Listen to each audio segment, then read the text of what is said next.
Hace unos cuantos meses estuve de visita en Sahuayo, Michoacán. De ahí es mi familia por parte de mi papá y es un lugar que me encanta, que me fascina en todos los aspectos. Y tiene muchísima historia relacionada con la iglesia. Pues está la Guerra Cristera, está San José Sánchez del Río, muchos otros mártires que murieron, que eran de ahí precisamente. Muchos acontecimientos importantes que marcaron la historia de México ocurrieron allí en Sahuayo. Si te pones a buscar, hay muchísima información con respecto a Sahuayo en internet. Hay videos, documentales, películas, hay un montón de cosas. Y la verdad, yo no quisiera como hacer algo así, como un video más hablando con respecto a ese tipo de temas, sino platicarte un poco lo que yo estuve reflexionando mientras estuve ahí. Primero, con respecto a la arquitectura. Hay muchos templos ahí que son muy bonitos y que son construcciones hechas para durar, son obras de arte. Yo soy como muy crítico de la arquitectura moderna, sobre todo cuando se aplica a templos, porque si bien la tendencia de la arquitectura como más moderna es ir hacia lo práctico, hacia lo funcional, creo yo también que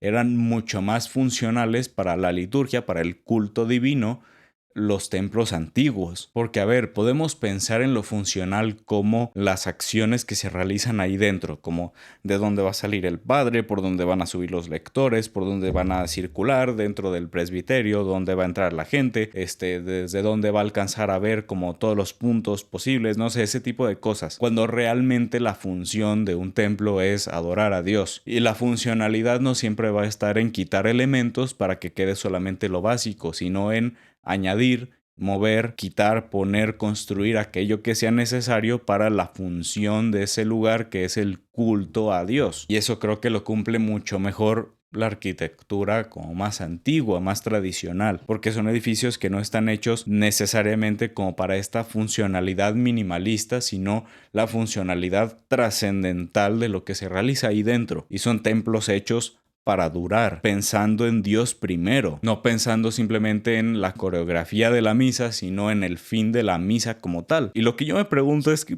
¿por qué ya no se hacen templos así? O sea, sí hay algunos que se han construido como con ese estilo, pero es muy raro. Y es que esos templos tardaban muchísimo tiempo en construirlos, décadas, si no es que 100 años o más de 100 años. Si bien eran lugares que tardaban mucho tiempo en construirse y que terminaban saliendo carísimos, pues al final son para Dios. Y Dios va a estar ahí siempre, y nosotros no. Se construía pensando en Dios y pensando en las siguientes generaciones. Abel de Jesús, que ya he mencionado anteriormente en estos videos, es también youtuber. Él también haciendo críticas con respecto a esto de la arquitectura moderna, con respecto a la anterior, mencionó un concepto que es el aplauso póstumo. Que muchas veces los arquitectos le tienen miedo a un aplauso póstumo. Le tienen miedo a que su obra quede terminada y que ellos no puedan verla terminada. Cuando antiguamente tú como arquitecto tú sabías con total certeza que tú no ibas a ver terminado ese templo. Miguel Ángel sabía con certeza que él jamás iba a poder ver la Basílica de San Pedro terminada, porque no la construyó para él. No la construyó para él verla, para él poder escuchar misa ahí. La construyó para Dios, que está ahí siempre, y la construyó para quienes vendrían después de él y que harían uso de ese espacio para adorar a Dios, para darle culto a Dios. Antonio Gaudí no diseñó la Sagrada Familia para él poder verla eventualmente e ir a misa ahí. La construyó sabiendo que jamás la iba a poder ver terminada y dejó simplemente lo que era necesario para que otros terminaran su trabajo, porque sabía que así tendría que ser. Y es que así era siempre. Así solían ser las cosas. Le tienen miedo a que el aplauso de decir, wow, qué bonito quedó este lugar, se lo den cuando el arquitecto ya no esté. O que nadie reconozca quién lo construyó. O sea, muchísima gente no va a tener idea de quién construyó este lugar, ni siquiera de manera póstuma. Y allá en Sahuayo hay templos bellísimos, hermosísimos, que están hechos precisamente con esto en mente, que no son para nosotros, o sea, no es para quien lo hizo.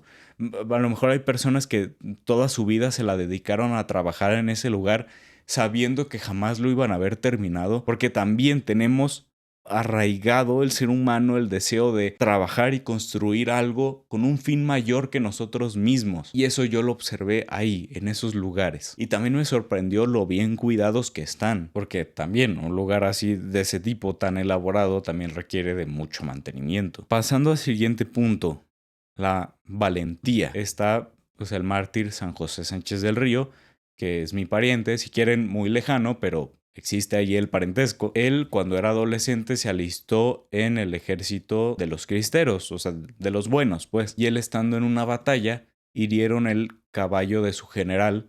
Así que San José le dio su caballo al general y le dijo: usted sálvase, usted es más importante que yo para esta causa. Lo terminaron tomando preso y eventualmente lo martirizaron. Y fue una muerte muy cruel, o sea, le decían que renunciara a su fe y él en ningún momento cedió, seguía gritando viva Cristo Rey, Santa María de Guadalupe. Lo metieron preso en una parroquia, le cortaron las plantas de los pies y tuvo que caminar desde ahí hasta el cementerio. De hecho, estuvimos ahí, recorrimos el camino que él hizo de la parroquia al cementerio y vimos el lugar donde inicialmente lo sepultaron. Y justamente acabo de escuchar una plática del padre Javier Olivera Rabasi donde hablaba sobre esto de la valentía y el sacrificio.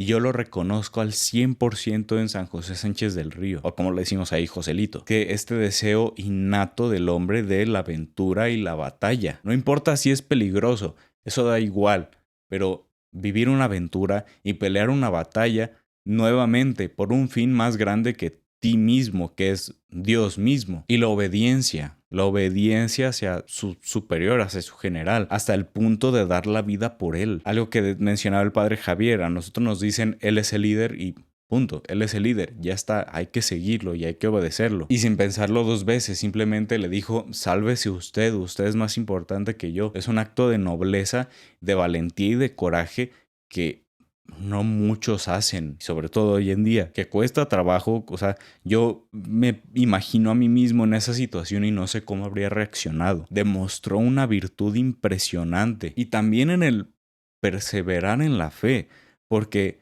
si bien dio su vida por su general, también dio su vida por el general de generales, por el líder máximo que es Cristo. Y él, cuando estuvo preso en la parroquia en la que él estuvo, la tenían de gallinero. Y Joselito tomó los gallos, porque, o sea, él estaba molesto de que hubieran tornado la casa de Dios en un gallinero.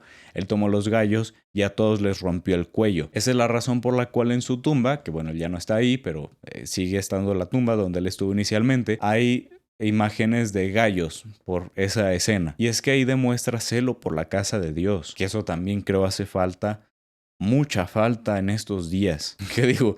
No digo que si te encuentras un perro dentro de un templo tengas que ir y hacer lo mismo que lo que hizo Joselito con esos gallos. Por favor, no lo hagas. Pero sí tenemos que trabajar y procurar que haya decoro dentro de la casa de Dios, que se respete, que no se hagan cosas que no son propias del culto divino. Y él además es un ejemplo de perseverar en la fe hasta el final, de no echarse para atrás, que sin importar cuántas cosas te estén haciendo, te estén diciendo, sigas adelante, porque la meta es Cristo. El general último por el que debemos estar dispuestos a dar la vida es Él. Y algo que también mencionaba en un video de hace un tiempo que voy a dejar aquí arriba, es que muchas veces el mundo, digamos lo mundano, cree que con martirizar a alguien o con silenciarlo de alguna forma, ya con eso se van a quitar un problema de encima o algo así por el estilo. Se sienten como muy poderosos, se sienten como con el poder de callar a alguien y decir: no, tú eres inferior y porque sigues a Cristo, porque eres católico, lo que sea,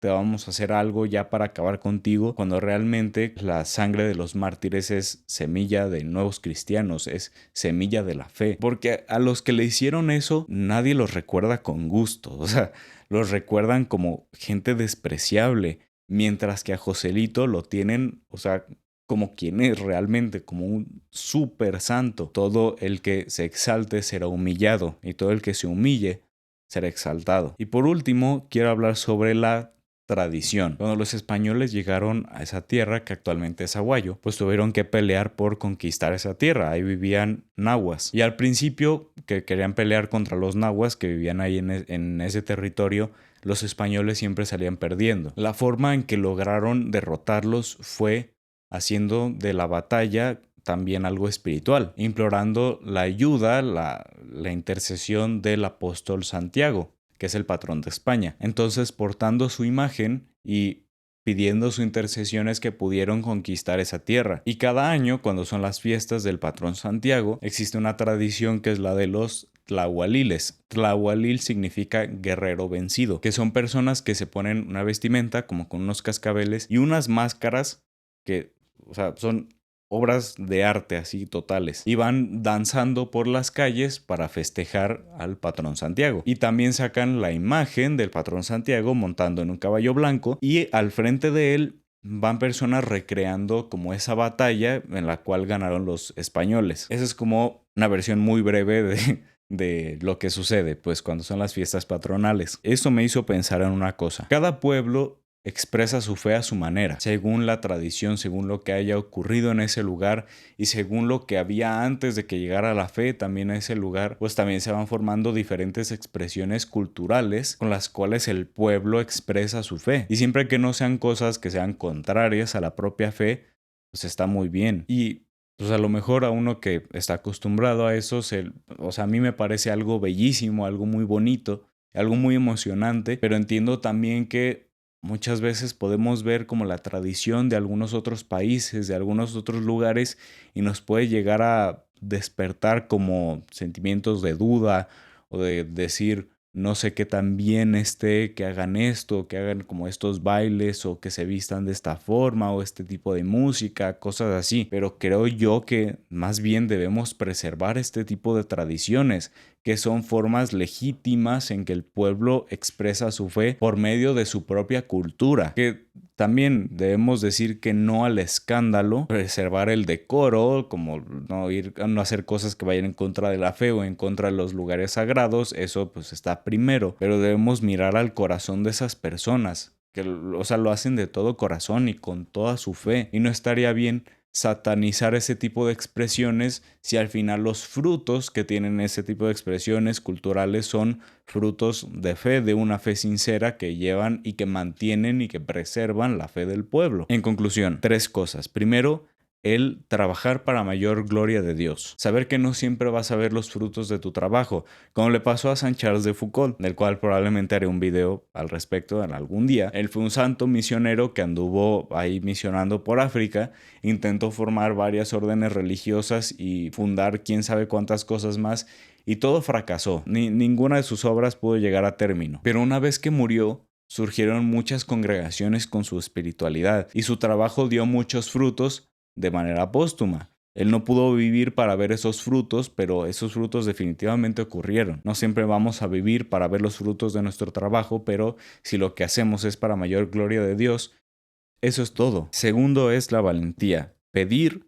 y trabajar la virtud de la fortaleza, de la diligencia, del no echarnos para atrás, de la obediencia, sobre todo a Cristo. Y 3, la tradición, respetar la tradición de cada pueblo, mantener el decoro y el respeto por los lugares y objetos sagrados, por supuesto, manteniendo también las expresiones válidas y legítimas de la fe de cada pueblo. ¿Cuál podrá ser el siguiente lugar del que hable? Quién sabe. Pero sé que hay muchos otros lugares con historias también fascinantes y que también nos pueden enseñar muchas cosas. Esto en particular es lo que a mí me enseñó Saguayo. Cuéntame tú qué opinas y de qué otros temas podría hablar, y nos vemos en el siguiente video.